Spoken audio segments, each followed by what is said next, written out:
Wassalatu wassalam ala rasulillah. Donc, petit cours d'étude de texte. On va étudier le texte de Juha. Donc, c'est issu d'un livre de contes en langue arabe pour tous, arabe-français. Je vous montrerai plus tard. Et donc, ça, c'est le premier conte qui est Juha, qui est un personnage anthologique connu, bien connu et reconnu du monde musulman, arabo-musulman. Et donc, voilà, on va essayer de voir un peu cette première histoire. Donc, le titre Juha, qui est un nom propre. كان في الغرفة العليا. كان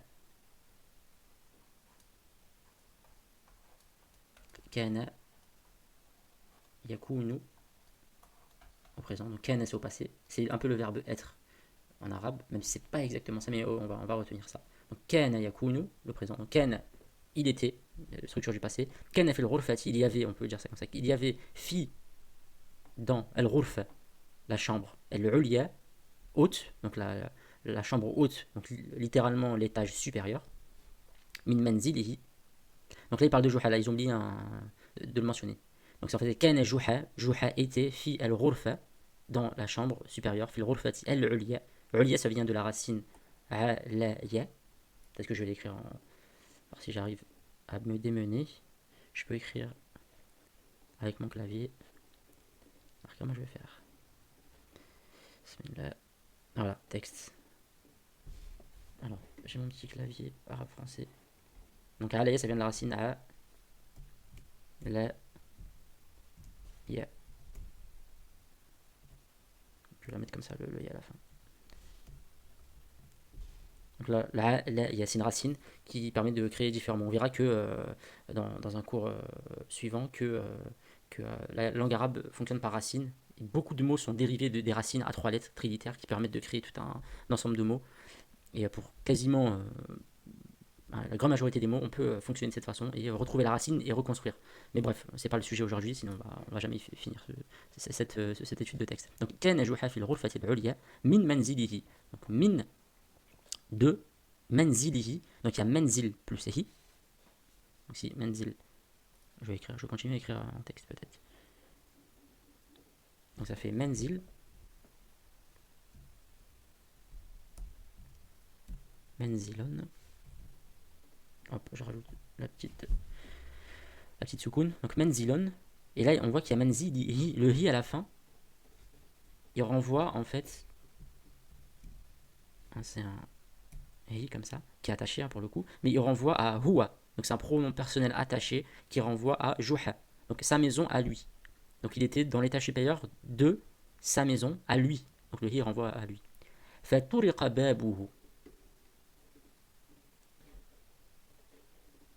Donc فَطُرِقَ بَابُهُ. Donc là on a fait, pareil, plus. Il faut que je trouve le ta. Voilà, طُرِقَ. Et là il y a même une dhamma. Donc طُرِقَ بَابُهُ. Donc là c'est fait plus طُرِقَ. Fait c'est une conjonction de coordination. C'est comme et, puis, ensuite, ou autre. Donc fait طُرِقَ بَابُهُ. Et on tape à sa porte. Turiqa, c'est la racine taraqa, qui est au passif ici. Donc c'est on toka, on frappa à sa porte. Hein, c'est pas taraqa c'est frappé, turiqa c'est on a frappé. Donc faire turiqa babuhu. Donc le mot qui suit c'est babuhu, bab. Donc pareil. Bon plus hu. Donc même chose que tout à l'heure. Bab c'est sa porte, hu c'est un pronom personnel attaché qui renvoie à lui, à Juha. Donc c'est sa porte qui a été frappée.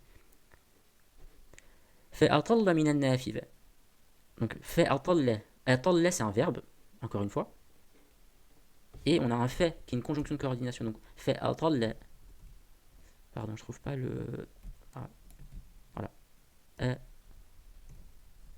أطل. Oh mince. M'excuserez, j'ai pas l'habitude avec ce genre de clavier. فأطل. Donc فأطل. أطل c'est se mettre. C'est. Comment dirais-je en français?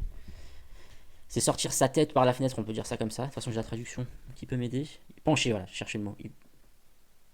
Il pencha. Il se pencha. Donc min, de par, dans ce cas-là. Tout à l'heure, c'était un peu différent. Là, on peut le traduire par se pencher de la fenêtre ou par la fenêtre, c'est plus français. An-nafida, c'est la fenêtre. An-nafida. Fara'a rajulan. Alors, je vais essayer, parce qu'on ne voit plus le texte. Voilà. Donc, fara'a rajulan. Donc, pareil, encore une fois, on est toujours dans le même registre. On a fait plus ra'a. Ra'a. Fait, ra'a. Donc, conjonction de coordination plus ra'a. Ra'a, c'est voir. Fara'a rajulan, un homme. Faqala lahu. Qala, c'est dire. Et encore une fois, le fait, c'est une conjonction de coordination qui induit la suite, qui indique la suite, voire la conséquence. Mais on fera un petit point de grammaire après sur les conjonctions de coordination. On ne pourra pas voir l'intégralité des notions de grammaire du texte, hein, bien évidemment, mais on va essayer de se concentrer sur un point précis, et je pense que là, ça peut être intéressant de s'intéresser à ce point en particulier. Donc, faire qala lahu, il lui dit, donc qala lahu, il lui dit, là c'est a, ou encore une fois on peut le traduire par lui, c'est un pronom personnel attaché. Madha turid, il lui dit, Madha, qu'est-ce que turidu, tu veux ou tu souhaites. Ça vient du verbe arada yuridu. Donc Madha turidu, à apprendre, hein, c'est qu'est-ce que tu veux. Fa ajab. Donc pareil, encore une fois, on est fa plus ajab. Fa plus ajab. J'ai pas mis les voyelles. Ce sera plus simple. Fa ajaba. Ajaba, ça veut dire répondre. D'ailleurs, il y a un mot que sans doute beaucoup de vous connaissent, c'est jawab. Hein, si je dis jawabon. Jawab, c'est la réponse. Donc ajaba, c'est le verbe qui renvoie à la réponse. Encore une fois, on voit la notion de racine là. Jawab et ajab, ça se ressemble parce qu'ils viennent de la même racine. Donc fa ajabahu, deux points. Enzil ila taht. Donc là, ça vient de la racine nazala, descendre. Donc il dit enzil ila taht, donc descend en bas. Taht, c'est en bas. Il ça indique la destination. Donc enzil, à destination du bas. Bon, en français, là j'essaie de faire une traduction littérale pour vous faciliter la compréhension des mots. En français, on dirait descend en bas. Li ou quel li maka, li c'est pourquoi. Ça répond à la question pourquoi. Afin, on peut traduire ça par afin. Li ou quel lima, donc ça vient de quel lama.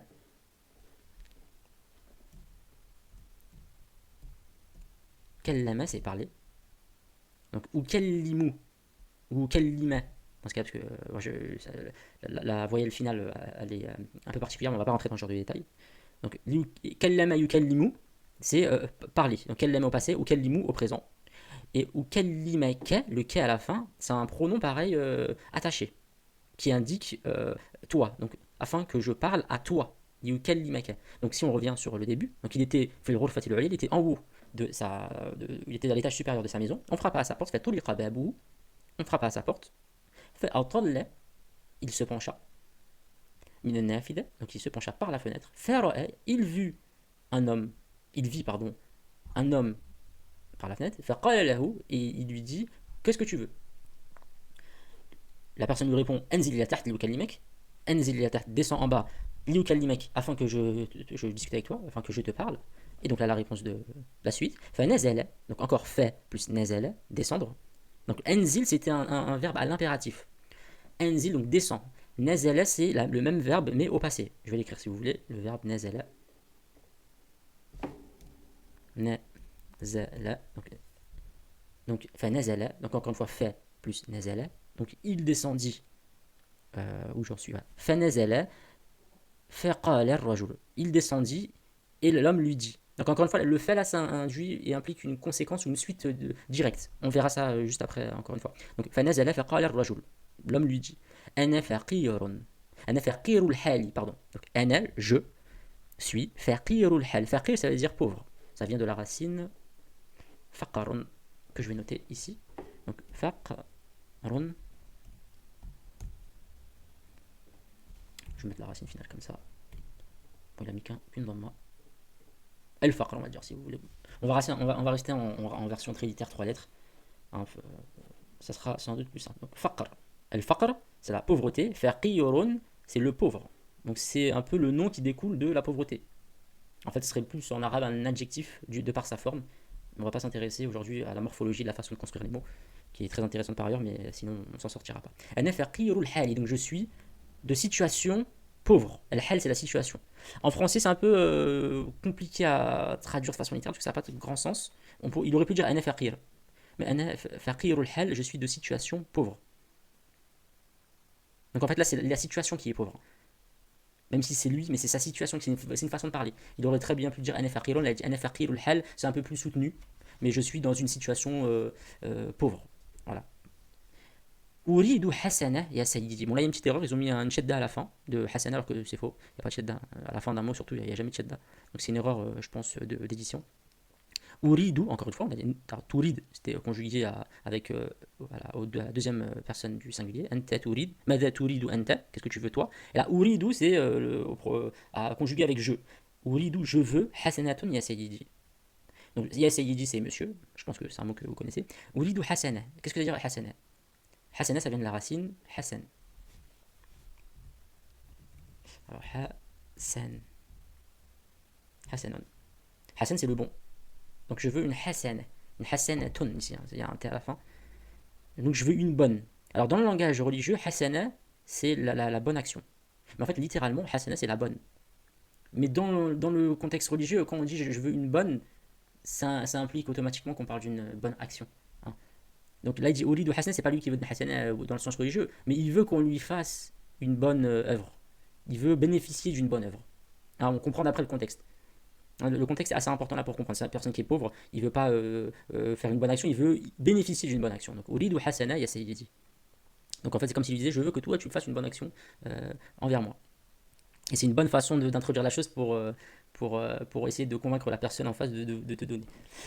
Une petite parenthèse peut-être, il y en aura sans doute plusieurs dans le cadre de ce genre d'étude de texte. Là on est sur un texte ancien, donc c'est de l'arabe, c'est pas de l'arabe forcément contemporain. L'intégralité des textes qu'on va étudier, c'est des textes qui s'étalent sur plusieurs siècles. Ça c'est une particularité de la langue arabe, c'est qu'on peut étudier beaucoup de textes avec à différents âges, à différents siècles, et pouvoir les étudier très facilement, parce que la langue arabe n'a pas changé.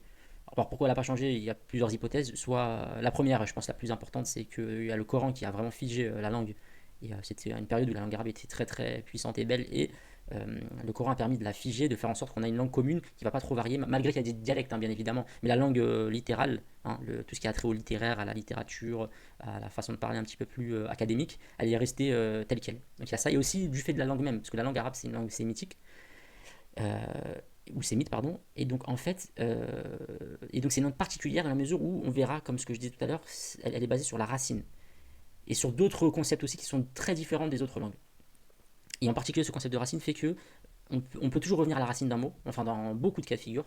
Et en revenant à la racine, on peut comprendre plus facilement. On peut construire des mots à partir de la racine avec des schémas spécifiques et qui sont toujours les mêmes. Donc il y aura des schèmes, on appelle ça des schèmes, c'est-à-dire des formes qui renverront à des adjectifs, d'autres schèmes qui renverront à des noms, des schèmes de verbes. On peut construire des verbes un peu plus complexes, etc.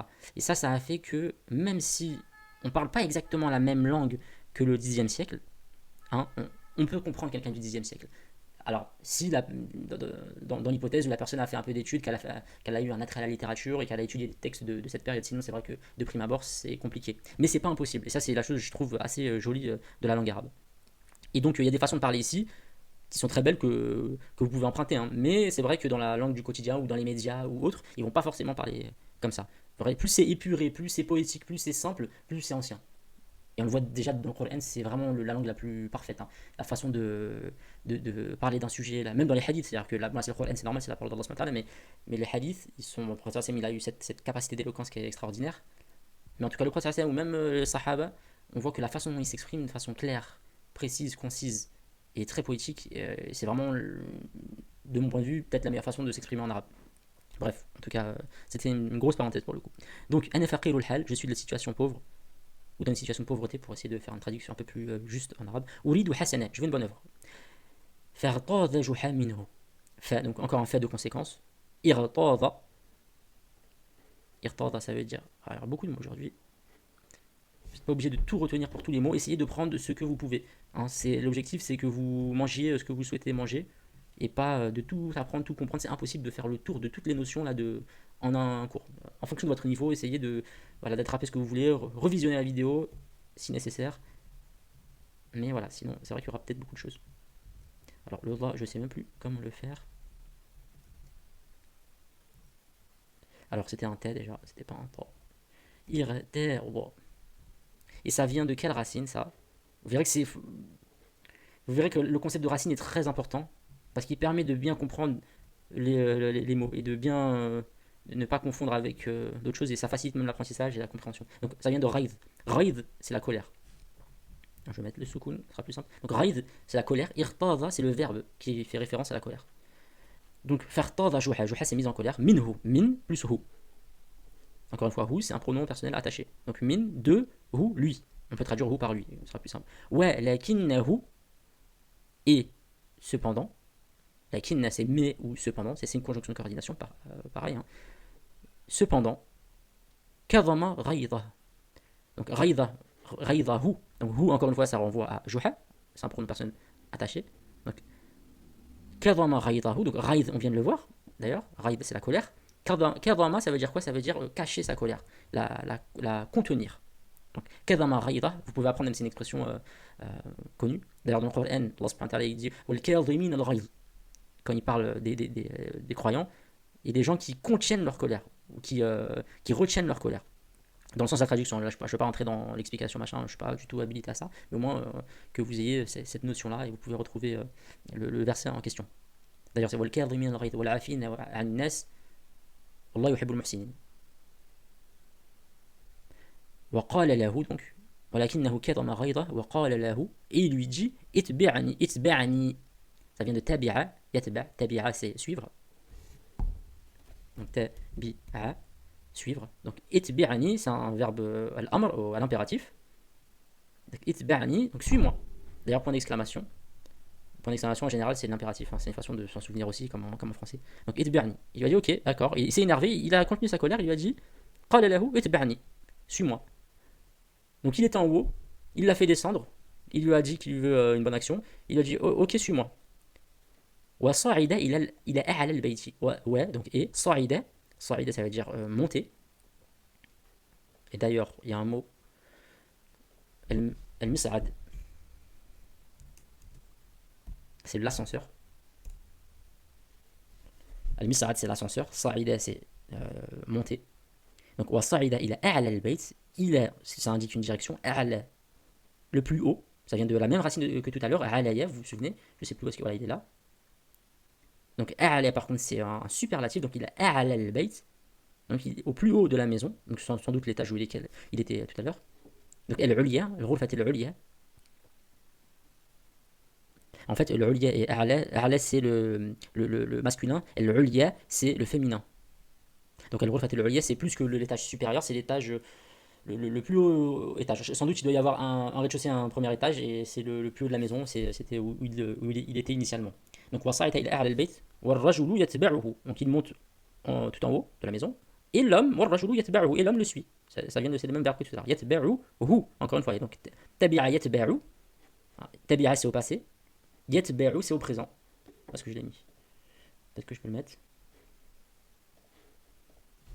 Donc là si j'ai écrit yatba'u c'est au présent. Tabi'a passé. Yatba'u au présent. Et voilà, yatba'uhu, donc il le suit, lui, ça indique juha. Falamma, donc fa, encore une conjonction de coordination de conséquence. Falamma. Donc je vais l'écrire cette fois-ci. On va changer un petit peu. Alors donc on a fa plus lamma. Et lamma, c'est quand. Donc, et quand wasala, ça vient du verbe wasala. Alors il m'a retiré l'écriture, le schnappon, il m'a retiré ça, donc je vais le remettre. Donc wasala, ça vient du wasala. Donc waw, wasa, wala. Alors, franchement j'aime pas trop quand j'écris comme ça. Peut-être que je vais utiliser encore mon clavier, ce sera sans doute plus clair pour tout le monde. Wasala. Et là on voit qu'il y a une petite prolongation, donc c'est wasala avec vous voyez, ils ont rajouté. Désolé, parce que c'est pas exactement comme en français quand on met à la fin le curseur, il écrit pas après. Parce que c'est de droite à gauche et pas de gauche à droite. Donc, wasala, pourquoi c'est comme ça? Parce que c'est conjugué au duel. Huma wasala. En arabe, on a le singulier, le pluriel et le duel. Donc, il y a entuma, c'est vous, mais vous deux. Et entum, c'est vous à partir de 3. Huma et hum, c'est il. Il avec un S. donc à partir de 3. Mais quand on veut parler à deux, on parle de deux personnes qui sont absentes, on dit huma, donc eux deux qui sont pas là. Donc c'est comme il au pluriel, mais un pluriel à deux, donc un duel. Donc c'est comme ça qu'on conjugue. Mais la racine c'est wasala, arrivé. Donc quand ils sont arrivés tous les deux, فلما وصل, c'est au passé, hein, c'est conjugué au passé. Alors où j'en suis وصل فلما وصل إلى الطابق العلوي, donc الطابق, l'étage. Donc الطابق, faut l'apprendre, الطابق, l'étage. العلوي, encore une fois ça vient de la racine علaya. Et là il est sous forme d'adjectif ici, pas de superlatif. Mais الطابق العلوي, donc l'étage. Là on pourrait dire l'étage supérieur. Pour le coup c'est plus une traduction littérale que tout à l'heure. Donc l'étage qui a comme caractéristique d'être en haut. Donc الطابق العلوي التفت جحا. التفت, ça veut dire, on est ici, hein. التفت, là ils ont dit jiha, c'est une erreur sans doute. التفت جحا, il se retourna. إلى السائل التفت جحا, جحا se retourna.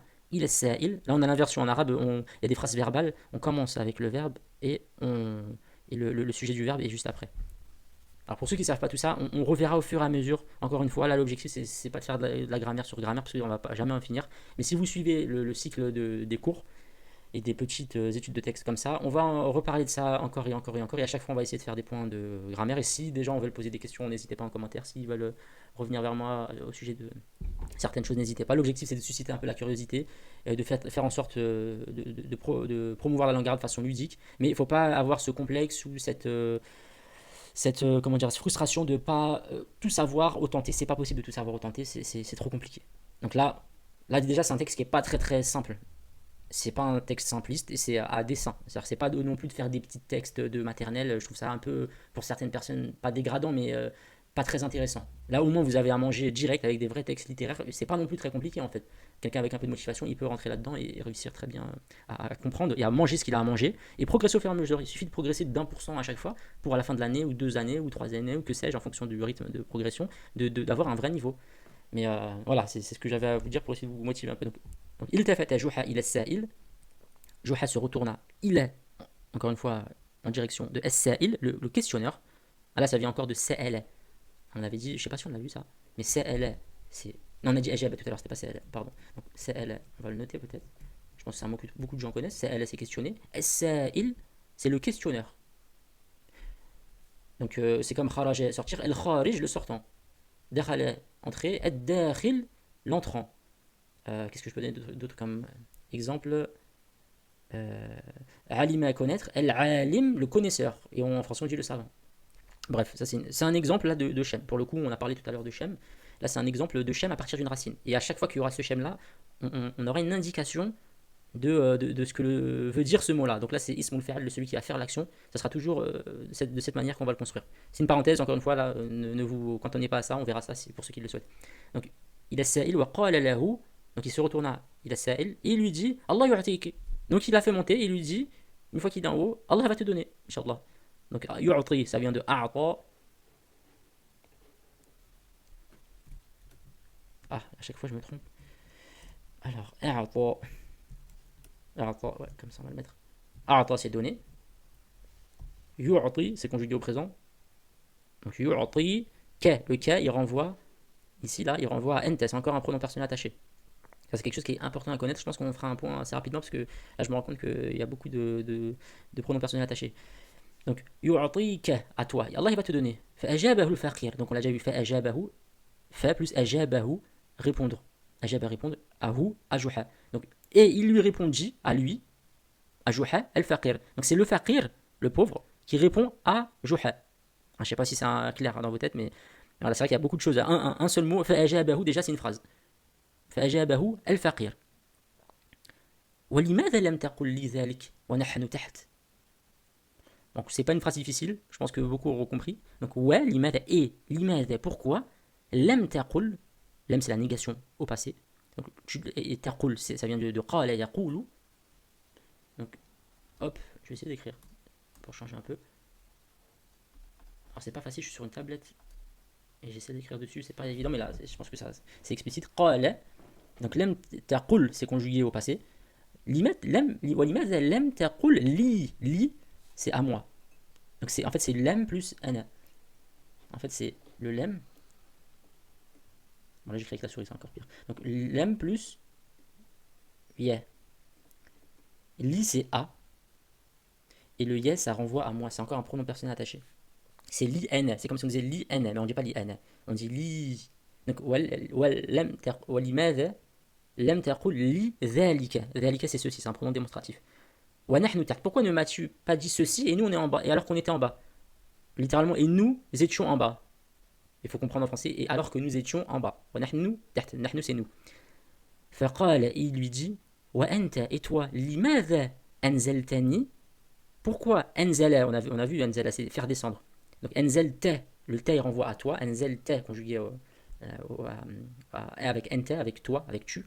Donc لماذا أنزلتني, ni c'est moi, donc tu m'as fait descendre moi, ولم تقل, et tu n'as pas dit, même chose que tout à l'heure, ولم تقل لي, tu m'as pas dit à moi, وأنا فوق, et moi alors que j'étais en haut.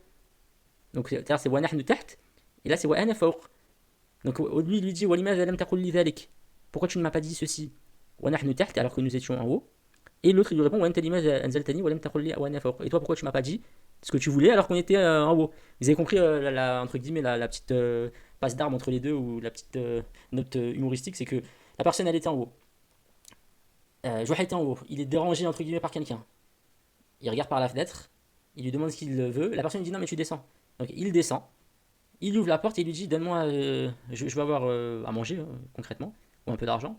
Joachim s'énerve, il le fait monter. Donc la personne a pensé, Mskena naïvement, qu'il allait recevoir son dû, ou du moins une sadaqa. Et la personne, il lui donne sa réponse en haut. Il dit pourquoi tu m'as fait monter alors moi je pensais que tu me fais un sale coup là. Pourquoi tu me fais monter? Il lui dit toi pourquoi tu m'as fait descendre? Et donc c'était là un petit peu. Ça c'est la mentalité de Juha. C'est quelqu'un qui est très folklorique, très toujours une pensée alternative, et c'est un petit peu le fou du village. Et donc voilà, pour aujourd'hui, on a vu beaucoup de mots. Voilà, vous n'êtes pas obligé de tout retenir. Vous pouvez revisionner tout ça pour essayer de faire le tri. On va juste faire un point rapide sur ce que j'ai dit, sur les conjonctions de coordination, qui sont au nombre de 3. Enfin, qui sont au nombre de 3. Il y en a beaucoup plus, mais on va en voir que 3 aujourd'hui. Donc je vais écrire en français pour commencer. Conjonction. Les conjonctions de coordination. On va en retenir que 3 aujourd'hui. Donc premièrement, il y a waouh. Ouais, c'est et. La deuxième, texte plutôt, hop, il y a fait. Et enfin, on va parler de thumma, qu'on n'a pas vu d'ailleurs. Qu'on n'a pas vu dans le texte. Alors comment je fais le... Alors je sais même pas si j'ai mis le c'est. Non, je crois pas que j'ai le c'est. Je me souviens plus où est-ce que je l'ai mis, parce que c'est un clavier que j'ai fait moi-même en fait, hein, qui est un peu plus intuitif. Donc il est un peu phonétique. Donc le T c'est à la place du T, le mime il est à la place du M. Donc c'est plus facile pour écrire, parce que sinon si je devais chercher à chaque fois sur un clavier qui est pas intuitif, je mettrais beaucoup plus de temps. Donc là vous aurez compris, c'est pas un T en fait, c'est un T.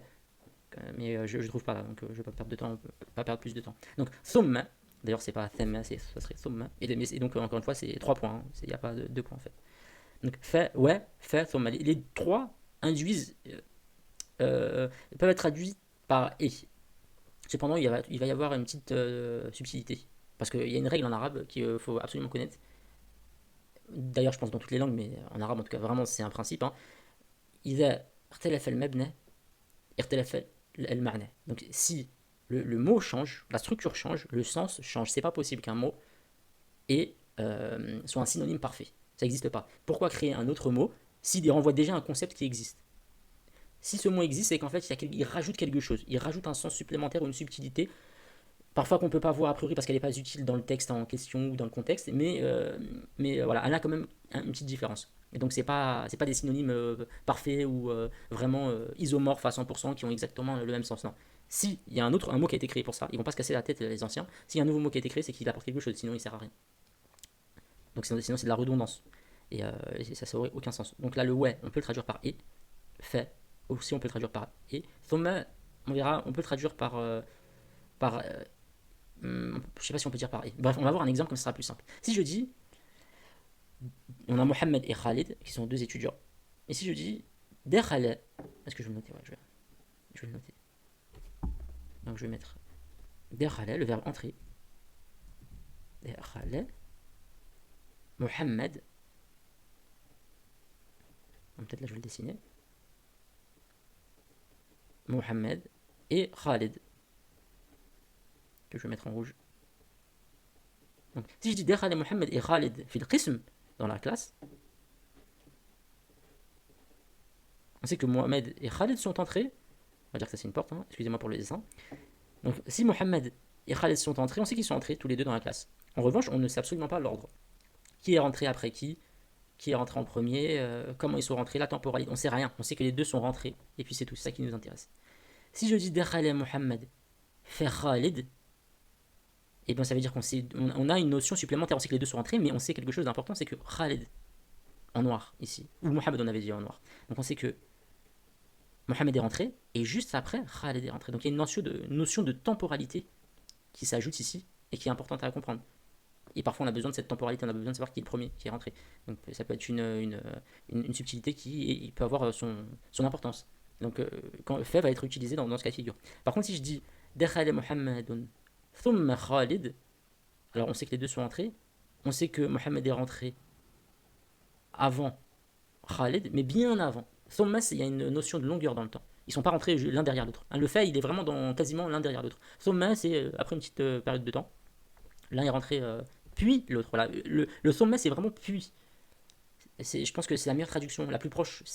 En français, c'est puis. Donc voilà la distinction entre les trois. Au moins, comme ça, vous la connaîtrez. Le fait, il y a aussi une notion de conséquence. Là, dans le texte, on l'a vu plusieurs fois. Il y a la notion et, il y a la notion de juste après, de temporalité assez proche. Mais il y a aussi la notion. Alors, je prends ma petite main, je vais monter. De conséquence. Donc, fait donc, on sait que les actes là se passent les uns à la suite des autres. Donc limite on s'en fiche de savoir. Là on comprend que c'est un texte où les choses s'enchaînent assez rapidement. Donc là on s'en fiche en fait d'avoir la temporalité. Mais là le fait c'est plus la conséquence. Donc fait ajab le fakir et en conséquence il lui répond du faqa lahu. Donc il lui répond. Donc en fait on a toujours quelque chose qui cause une chose, une autre chose qui recause une autre chose, etc., etc. Donc on a une notion de conséquence dans tout ça. Et donc voilà pour le texte d'aujourd'hui. N'hésitez pas à faire des commentaires, à vous abonner si vous le souhaitez. Et voilà, plus il y aura de monde, plus il y aura de commentaires, plus il y aura des propositions d'amélioration. Est-ce que c'était trop riche? Est-ce que c'était pas assez riche? Est-ce que ça allait dans tous les sens? Est-ce que la grammaire, vous voulez un peu plus de grammaire en sachant qu'il y aura sans doute des vidéos de grammaire annexes à côté, un peu plus fournies, parce qu'on ne peut pas faire tout dans une même vidéo. Voilà, n'hésitez pas à commenter, surtout négativement, j'allais dire, comme ça au moins on s'améliore. Et puis voilà, barakallahu fikum, wa assalamu alaikum wa rahmatullah.